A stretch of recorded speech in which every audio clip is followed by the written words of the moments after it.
Hello everyone, welcome to Chanakya IAS academy topic of the day session. इस session में हम एक आज मेजर करंट अफेयर का टॉपिक डिस्कशन करने वाले हैं and that topic is basically related with article 356। Article 356 को जो पॉलिटिकल पार्टीज है एक वेपन के रूप में हमेशा से यूज करती आ रही है। जो सेंट्रल गवर्नमेंट है वो स्टेट गवर्नमेंट को रिमूव करने के लिए पॉलिटिकल पर्पस के लिए इसका रैंपेट मिसयूज जो है वो बहुत आफ्टर इंडिपेंडेंस ही होते आ रहा है। और इसी के कारण अभी recently prime minister of India ने यह क्लेम किया है कि कांग्रेस जो पार्टी थी आफ्टर इंडिपेंडेंस इस आर्टिकल 356 का काफी ज्यादा मिसयूज की है। स्पेशली इंदिरा गांधी के टाइम में इंदिरा गांधी ने इस आर्टिकल 356 का मोर देन 50 टाइम्स यूज किया है for the removal of state governments. इसी रिगार्डिंग आज का हमारा ये डिस्कशन है। सो रिसेंटली प्राइम मिनिस्टर ने कहा है कि जो कांग्रेस पार्टी थी उसने बहुत नंबर ऑफ टाइम्स इस आर्टिकल 356 का as a political weapon use किया है। More than after independence 90 states government को रिमूव करने के लिए इसका यूज कांग्रेस पार्टी के द्वारा किया गया था। स्पेशली इंदिरा गांधी के द्वारा इसका जो मिसयूज है मोर देन 50 टाइम्स किया गया है। आर्टिकल जो 356 है बेसिकली वो प्रेसिडेंट रूल से रिलेटेड है। आपका वो जब एक्स्ट्रा ऑर्डिनरी सर्कमस्टांसेस आते हैं देन किसी स्टेट में प्रेसिडेंट रूल इंपोज किया जाता है। लेकिन जो सेंट्रल लेवल पे गवर्नमेंट रहती है वो अपने पॉलिटिकल पर्पस के लिए भी इसे एक वेपन के रूप में काफी ज्यादा यूज करते आ रही है। वो काफी समय से हो रहा है, जब से इंडिपेंडेंस हुआ तब से उसका मिसयूज होते आ रहा है। लेकिन इसके मिसयूज में थोड़ा सा रुकावट जब दर्ज किया गया कि 1994 में, आप देख सकते हैं 1994 में एसआर बोमाई केस में सुप्रीम कोर्ट ने इसके रैंपेट जो मिसयूज था उसे कंट्रोल करने की बात की। उसके बाद इसके मिसयूज में थोड़ा सा गिरावट आया, लेकिन फिर भी अगर हम देखें 356 का जो यूज है वो काफी ज्यादा स्तर पे अभी भी हो रहा है फॉर पॉलिटिकल पर्पस। कह सकते हैं यह एक बहुत बड़ा पॉलिटिकल वेपन है जो सेंट्रल गवर्नमेंट के द्वारा यूज किया जाता है उन स्टेट्स में जहां पे उनकी पार्टी की गवर्नमेंट नहीं होती है। अब बात करते हैं अबाउट आर्टिकल 356। आखिर कॉन्स्टिट्यूशन में क्या प्रोविजन है इसके रिगार्डिंग। तो article 356 empowers president to withdraw to the union executive and legislative power of any state if he is satisfied that a situation has arisen in which government of the state cannot be carried out in accordance with provision of the constitution। ये article 356 president rule से related है।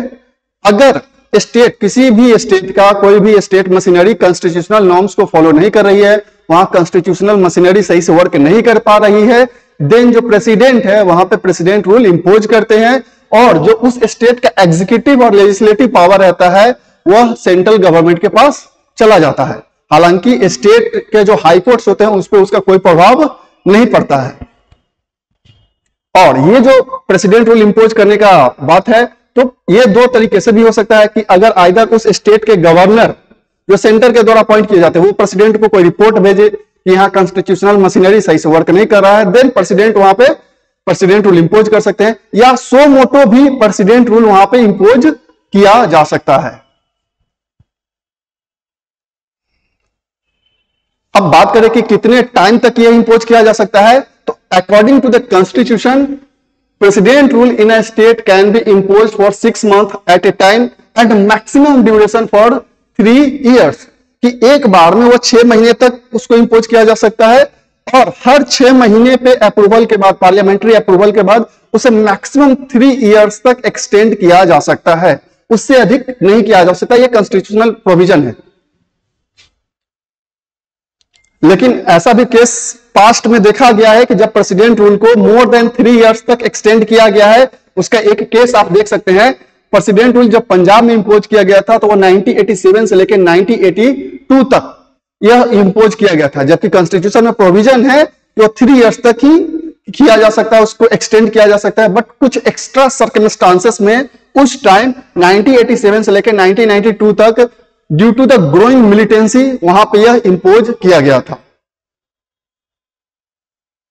अब बात करें origin of article 356, आखिर इसका origination कैसे हुआ। कब यह लोगों के माइंड में, हमारे जो कॉन्स्टिट्यूशनल फ्रेमर्स थे उनके माइंड में कैसे ओरिजिनेट हुआ?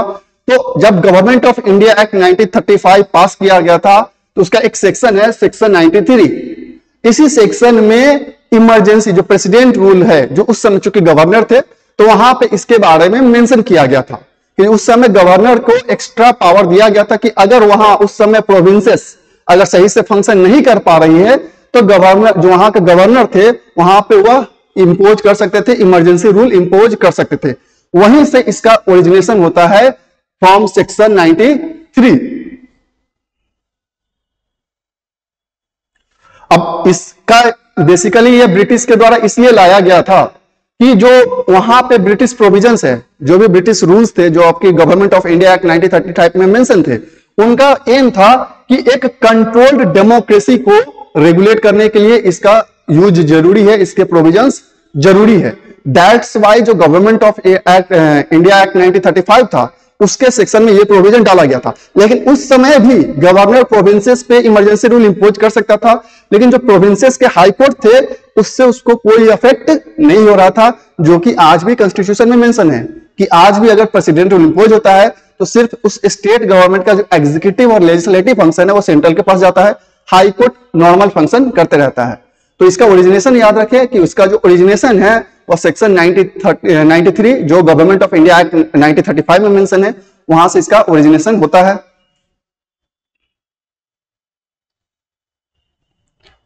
अब बात करते हैं कि आखिर कैसे यह पॉलिटिकल वेपन के रूप में यूज किया जा रहा है। तो जब इंडिया इंडिपेंडेंट होता है उसके बाद से, चूंकि पूरे ऑल इंडिया लेवल पे एक ही नेशनल पार्टी रहती है, जो मेजर, जो सबसे ज्यादा पावरफुल रहती है वो कांग्रेस है। अब कांग्रेस जो है जहां जहां पे उसकी स्टेट गवर्नमेंट नहीं रहती है तो उस स्टेट गवर्नमेंट को रिमूव करने के लिए वह आर्टिकल 356 को इंपोज करती है बहुत सारे स्टेट्स में। आप देख सकते हैं until 1959 itself Jawaharlal Nehru government had used the article 6 times. 1959 तक ही जवाहरलाल नेहरू जो थे वो 6 बार इस 356 का यूज कर चुके थे, इंक्लूडिंग केरला गवर्नमेंट का, जो फर्स्ट कम्युनिस्ट गवर्नमेंट थी जो केरला में, जिसे 1959 में बनाया गया था, उसे भी रिमूव करने के लिए वहां पे प्रेसिडेंट रूल इंपोज किया गया था। इन 1960s 60 के दशक में इट वाज यूज्ड 11 टाइम्स। 60 के दशक में लगभग इसे 11 बार यूज किया गया था। After Indira Gandhi came to power in 1966, जब इंदिरा गांधी पावर में आती है 1966 में, article 356 was used 7 times between 1967 and 1969 alone. मतलब 2 साल के ही पीरियड में इंदिरा गांधी द्वारा इसे 7 बार यूज किया जाता है। The 1970s were more politically turbulent. Between 1970 and 74 president rule was imposed 19 times. मतलब 1970 से लेकर 74 के बीच में जो प्रेसिडेंट रूल है उसे 19 बार इंपोज किया जाता है। पोस्ट इमरजेंसी, जब इमरजेंसी 1975 के इमरजेंसी के बाद जब जनता पार्टी की गवर्नमेंट आती है तो जनता पार्टी भी इससे मिसयूज करने से नहीं चूकती है। And Janata party also misused it in 1977 to summarily dismiss 9 Congress state government. जो जनता पार्टी सेंटर पे आ जाती है आफ्टर इमरजेंसी, तो स्टेट गवर्नमेंट जहां पे 9 स्टेट गवर्नमेंट जहां पे कांग्रेस का सरकार रहता है उसे डिसमिस करने के लिए जनता पार्टी भी आर्टिकल 356 का मिसयूज करती है। When Indira Gandhi return to power in 1980 her government to impose president rule 9 states. और जब 1980 में फिर से इंदिरा गांधी पावर में आ जाती है तो फिर से वह 9 स्टेट्स में अंडर आर्टिकल 356 वह प्रेसिडेंट रूल को इंपोज करती है। In 1992-93, Prime Minister Narasimha Rao dismisses the BJP government in the wake of demolition of Babri Masjid. Besides Kalyan Singh government in UP, Babri मस्जिद का जब केस होता है उस समय भी जो प्राइम मिनिस्टर रहते हैं नरसिम्हा राव और बीजेपी की गवर्नमेंट रहती है वहां पे उसे डिसमिस कर देते हैं। तो ये जो देख रहे हैं, इतना जो इवेंट्स देख रहे हैं आफ्टर द इंडिपेंडेंस, ये इसीलिए बोला जाता है कि जो पॉलिटिकल पार्टीज है वो अपने पॉलिटिकल एजेंडाज के लिए, पॉलिटिकल बेनिफिट्स के लिए उसे एक वेपन के रूप में यूज कर रहे हैं।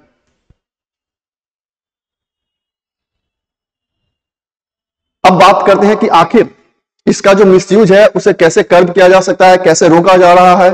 तो आर्टिकल जो 356 है, आप देख सकते हैं इन 1989 the centre dismiss the SR Bommai government in Karnataka, in its judgment in the landmark SR Bommai versus Union of India case, the Supreme Court discussed the provision of Article 356 at a length.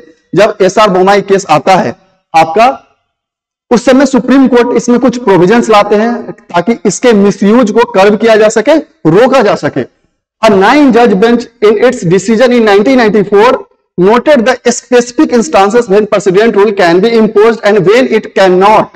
जब 9 bench का जो जज बैठता है, जो bench बैठती है SR Bommai case में, वो डिसाइड करते हैं कि कुछ ऐसे प्रोविजंस होने चाहिए कि कब प्रेसिडेंट रूल इंपोज किया जा सकता है और कब प्रेसिडेंट रूल इंपोज नहीं किया जा सकता है. इसमें यह डिसाइड किया जाता है.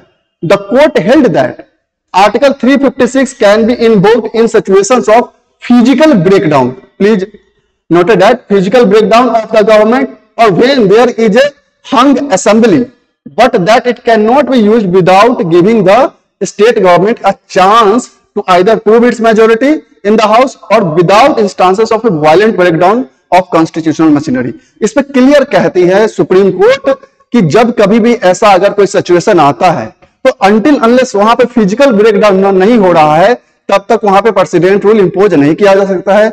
और अगर ऐसा लग रहा है कि कॉन्स्टिट्यूशनल मशीनरी वहां पे फेल हो रही है तो पहले वहां के स्टेट गवर्नमेंट को एक चांस दिया जाए कि वह मेजोरिटी प्रूव करे एंड देन ही प्रेसिडेंट रूल इंपोज किया जाए. जब लास्टली लगे कि वहां पे गवर्नमेंट अब कंट्रोल नहीं हो रही है, वहां पे कॉन्स्टिट्यूशनल मशीनरी कंट्रोल नहीं हो रही है, देन ओनली वहां पे प्रेसिडेंट रूल इंपोज किया जाए. Since the judgement the arbitrary use of article 356 has been largely control. और इस जजमेंट के बाद बहुत हद तक जो आर्बिट्रली जो यूज किया जाता, जो रैंपेट मिसयूज किया जा रहा था आर्टिकल 356 का, उसे कंट्रोल किया गया. लेकिन अभी भी इस टाइम में भी बहुत जगह प्रेसिडेंट रूल इंपोज किए जा रहे हैं, उसका पॉलिटिकल पार्टीज के थ्रू मिसयूज किया जा रहा है.